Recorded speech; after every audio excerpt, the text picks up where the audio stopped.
ভক্তবৃন্দ, যদি আপনার আর্থিক সংকট, পারিবারিক অশান্তি বা দারিদ্র্যের কারণে কষ্টে থাকেন, তাহলে চৌঠা মাস হোলির পবিত্র উৎসবকে ভক্তিভরে উদযাপন করুন। শাস্ত্র মতে কিছু বিশেষ উদ্ভিদ ও তাদের মূলকে অন্তত শুভ ও শক্তিধর বলে মানা হয়। তবে মনে রাখবেন, এগুলো আধ্যাত্মিক বিশ্বাসের অংশ। অন্ধভাবে কিছু করবেন না এবং প্রকৃতির ক্ষতি করবেন না। হোলি নানা তান্ত্রিক ও আধ্যাত্মিক আচার অনুষ্ঠানের মাধ্যমে পালিত হয়। লক্ষ্মী পুরাণ ও অন্যান্য শাস্ত্রে উল্লেখ আছে, শুভ মুহূর্তে সঠিক নিয়মে সাধনা করলে সৌভাগ্যের দ্বার উন্মুক্ত হতে পারে। ফাল্গুন মাসের পূর্ণিমা অশুভের উপর শুভের জয়ের প্রতীক। এই দিনে ভগবান বিষ্ণু তার ভক্ত প্রহ্লাদকে রক্ষা করতে নৃসিংহ অবতার ধারণ করেছিলেন এবং হোলিকার অহংকার দগ্ধ হয়েছিল। তাই এই দিন ভগবান বিষ্ণু ও দেবী লক্ষ্মীর উপাসনা বিশেষ ফলদায়ক বলে মানা হয়। বিশ্বাস করা হয়, হোলিকা দহনে অগ্নিতে নেতিবাচক শক্তি, দুঃশক্তি ও দারিদ্র্যের প্রতীকী দহন ঘটে এবং জীবনে নতুন ইতিবাচক সূচনা হয়। যখন ভক্তির সঙ্গে ঈশ্বর চিন্তা করা হয়, তখন মানসিক শক্তি বৃদ্ধি পায় এবং সাফল্যের পথে এগোনোর প্রেরণা মেলে। আয়ুর্বেদ ও তন্ত্রশাস্ত্রে কিছু গাছের মূলকে বিশেষ শক্তির প্রতীক বলা হয়েছে, যেমন শ্বেতার্ক ও অপামার্ক। উদ্ভিদের মূলকে অনেক স্থানে পবিত্র মানা হয়। তবে মনে রাখবেন, কোনো গাছের শিকড় তোলা আইন বিরুদ্ধ বা পরিবেশের ক্ষতিকর হতে পারে। তাই গাছ উপড়ে ফেলার পরিবর্তে প্রতীকী পূজা করাই শ্রেয়। যদি ভক্তি ভরে আচার পালন করতে চান, তাহলে হোলির আগের দিন স্নান করে পরিষ্কার পোশাক পরুন। একটি পাত্রে জল, সামান্য কুমকুম সিঁদুর, অক্ষত, চাল ও পবিত্র সুতো নিয়ে গাছের কাছে যান। গাছকে জল, কুমকুম ও চাল অর্পণ করে প্রার্থনা করুন, হে প্রকৃতির দেব শক্তি, আমার জীবনে দুঃখ ও দারিদ্র্য দূর করুন, আমাকে সৎ পথে চলার শক্তি দিন। পরের দিন অর্থাৎ হোলির প্রভাতে বা হোলিকা দহনের আগে গাছের কোনো ক্ষতি না করে তার কাছে ধ্যান করুন। বাড়িতে ফিরে পূজা ঘরে লাল বা হলুদ কাপড়ের উপর ভগবান বিষ্ণু ও দেবী লক্ষ্মীর ছবি বা মূর্তির সামনে ঘৃত প্রদীপ জ্বালান। এরপর কুমকুম ও অক্ষত নিবেদন করে নিম্নলিখিত মন্ত্রগুলির যে কোনো একটি 108 বার জপ করতে পারেন। ওং শ্রীং হ্রিং শ্রীং কমলে কমলায়ালয় প্রসিদ প্রসিদ শ্রীং হ্রিং শ্রীং মহালক্ষ্মী নম, অথবা ওং নম ভগবত বাসুদেবায়।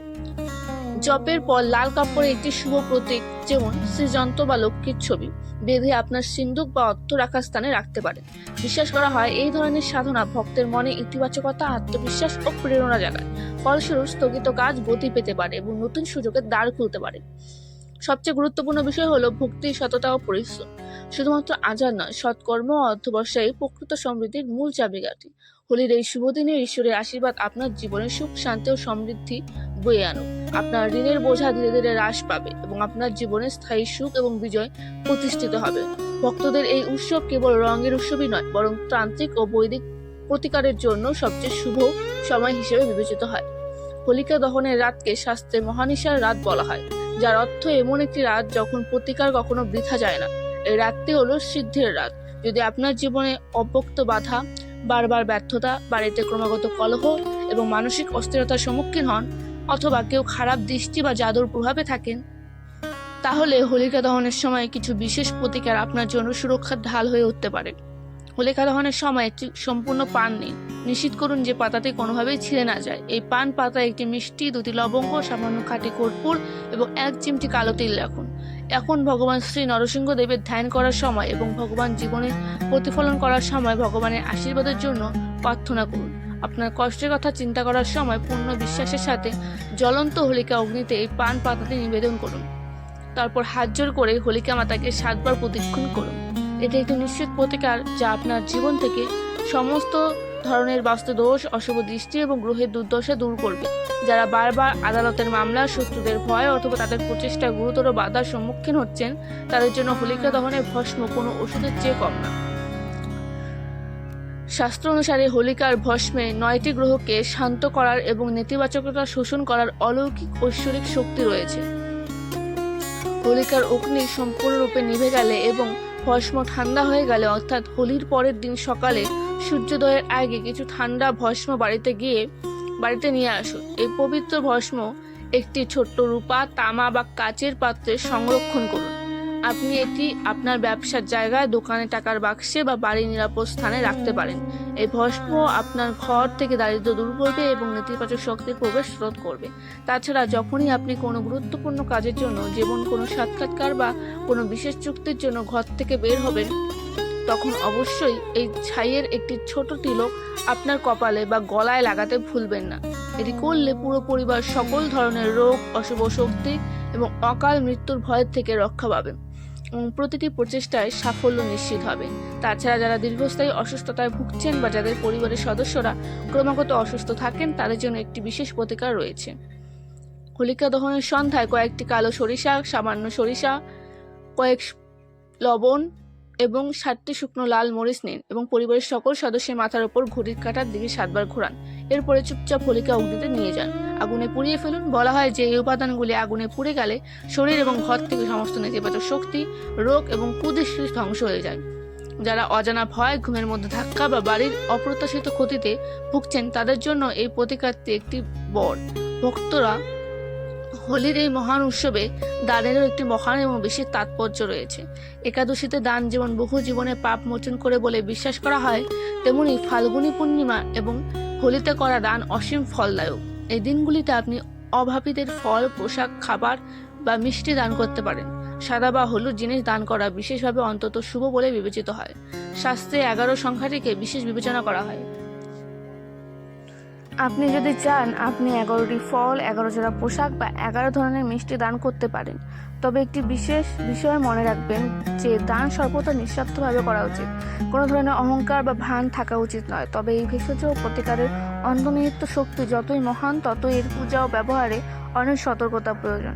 তান্ত্রিক ও পণ্ডিত উভয়ই একমত যে এই প্রতিকারগুলি ব্যবহার করার সময় কোনো নেতিবাচক চিন্তাভাবনা, আসক্তি, ঈর্ষা বা কারো ক্ষতি করার কোনো উদ্দেশ্য থাকা উচিত নয়। আপনি যদি নিজের উন্নতির জন্য এই প্রতিকারগুলি ব্যবহার করেন, তবে এটি একটি খুব ভালো জিনিস। তবে যদি আপনি হোলির রাতে কারো ক্ষতি করার বা তাদের ধ্বংস করার উদ্দেশ্যে কোনো তান্ত্রিক অনুষ্ঠান করেন, তবে এর প্রতিকূল প্রভাব পড়তে পারে এবং আপনার নিজের ধ্বংসের দিকে নিয়ে যেতে পারে। এই শক্তিগুলি কেবল পূর্ণ এবং কল্যাণমূলক কার্যকলাপে তাদের পূর্ণ শুভ প্রভাব প্রদর্শন করে। ভগবান শ্রী হরি এবং দেবী লক্ষ্মী কেবল সেই সব বাড়িতেই থাকেন যেখানে অন্যদের প্রতি ভালোবাসা, করুণা এবং সদিচ্ছা অপরিহার্য। তাই ভক্তরা চৌঠা মার্চের এই পবিত্র হোলিতে দয়া করে সম্পূর্ণ বিশ্বাস এবং নিষ্ঠার সাথে অভ্রান্ত প্রতিকারগুলি অনুসরণ করুন। মন্দ ও হিংসা ত্যাগ করে সৎ পথে চলার সংকল্প করুন। এই হোলি আপনার জীবনের রং, সম্পদ, সমৃদ্ধি, সুখ এবং শান্তি বয়ে আনুক, এটাই আমাদের কামনা। আপনি যদি এই অন্তত পবিত্র দিনে ভগবান বিষ্ণু এবং দেবী লক্ষ্মীর অসীম আশীর্বাদ পেতে চান, তাহলে কমেন্ট বক্সে জয় শ্রীহরি এবং জয় মাতা লক্ষ্মী লিখুন। আপনার বন্ধু বান্ধব এবং আত্মীয় স্বজনদের সাথে এই তথ্যটি যতটা সম্ভব শেয়ার করুন, যাতে তারাও এর সুবিধা পেতে পারে। জ্যোতিষশাস্ত্র অনুসারে যখন রাহু এবং কেতুর ছায়া চাঁদের উপর পড়ে, তখন একজন ব্যক্তির মানসিক ভারসাম্য দুর্বল হয়ে পড়ে। তাই এই দিনে নেওয়া সিদ্ধান্তগুলি দীর্ঘমেয়াদী প্রভাব ফেলতে পারে।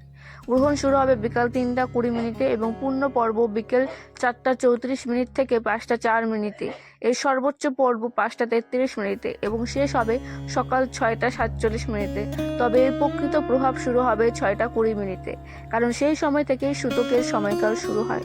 সূতকের অর্থ অশুভ নয়, বরং সতর্কতা। এই সময় বাহ্যিক কার্যকলাপ ন্যূনতম হওয়া উচিত এবং অভ্যন্তরীণ সচেতনতা বেশি হওয়া উচিত।